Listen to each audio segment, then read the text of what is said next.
Good morning everybody! Happy Sunday! Ito pala ang aming mga isda. Ito pala yung gold mix na fish.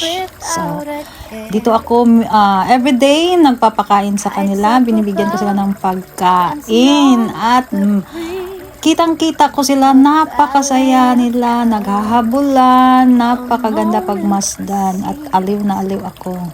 At dito naman sa aming likod bakuran, dito ako laging tumatambay at lalo na pag maganda ang panahon dito no sa UK ngayong araw na ngayon, parang wala siyang araw, cloudy ngayon, pero yung mga isda namin ang saya-saya.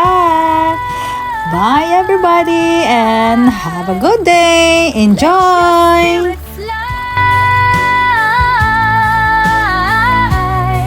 Kites dancing high, reaching